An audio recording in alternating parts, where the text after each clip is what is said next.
Well, hello there, Ray. How you doing? Well, we're back with part 3 of Wired versus Wireless Straight Talk. I'm Amy Whiteloop, and with me is Ray Massey, and we're from Synergy Electrical Sales. In case you missed our first couple sessions or might have been distracted by all the shenanigans going on around us, we're going to take a few minutes and we're going to do a quick review to catch you up. Ray? So far, we've talked about how the new energy code requirements have changed lighting controls forever. What does that mean? Toggle switches, they're out the window.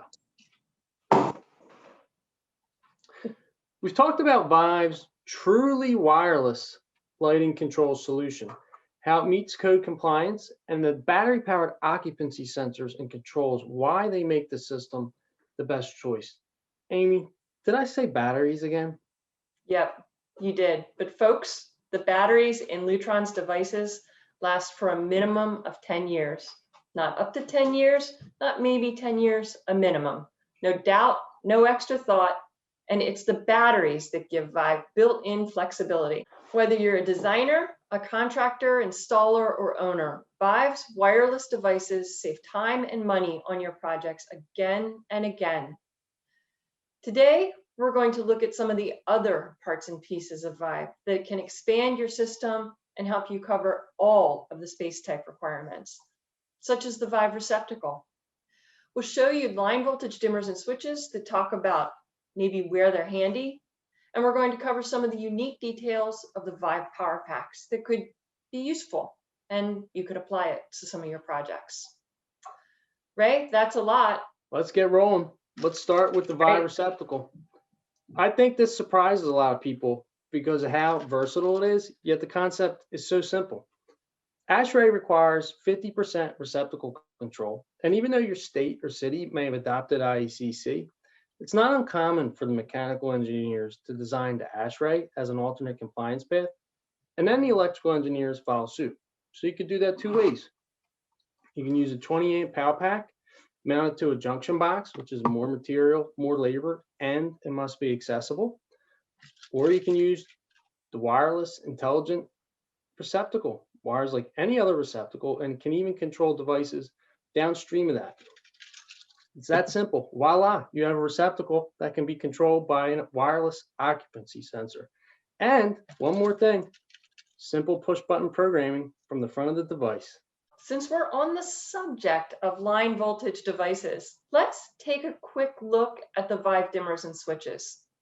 Similar to the power packs, we can use these dimmers and switches to dim all different load types, switching, phase, ELV.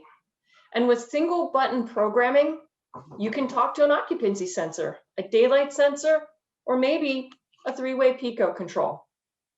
And we have a 0 to 10 dimming in-wall occupancy sensor. It's extremely easy to program, and you don't need to pull it from the back box. Since the controls, they're located right under the faceplate. Let me tell you a quick story. Recently, I had an engineer, he called, and he's working on some guest room renovations.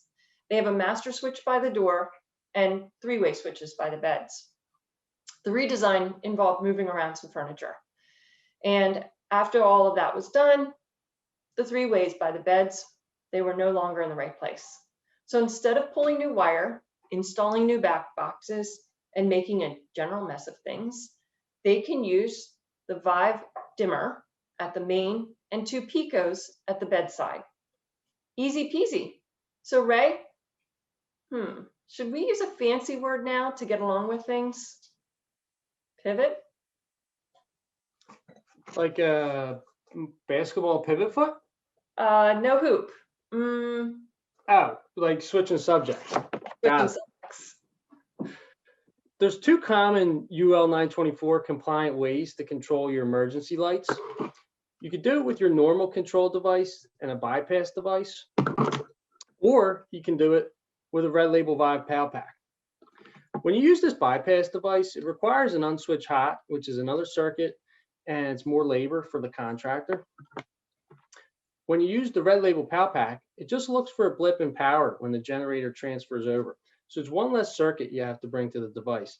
And the benefit to that is that now you have two intelligent devices and they can be controlled in unison or each be programmed a little bit differently. So if traditionally you had 24/7 night lights and now they're your emergency lights, instead of those lights going off, you can set them to 20%, where you wouldn't be able to do that with these two components.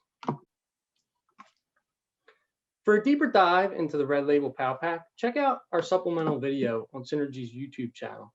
Amy, what else can you say about PowerPack? Speaking of PowerPacks, we talked about this guy quite a bit in our first session.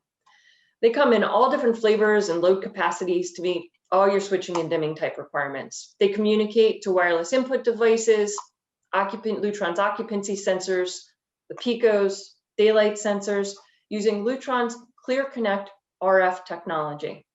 And they communicate 30 feet, a minimum of 30 feet through construction material, not maybe, not up to, a minimum of 30 feet through construction material and 60 feet line of sight. No doubt, no extra money, time, or thought. They just work. And check this out. It's got a built-in antenna. What's that for? Did you say Scooby Snacks? No. J-Box? Yes. This can go into a J-Box, which conceals it when you cover it for an application like an open ceiling or a project where it might need to be a little bit more aesthetically discreet with no glaring green box hanging on the side. Check out Lutron's app note 423 for more details on mounting Lutron's Vive PowerPacks in J-Boxes. Ray, anything else? No, I think that's it for today, at least for me. We hope you all got something out of it. We're going to wrap up our next session, which will be our last session, and talk about the heart of the Vive system, the hub, the software behind it, and what makes everything happen. Thanks, everyone. Good to see you. Take care. See you.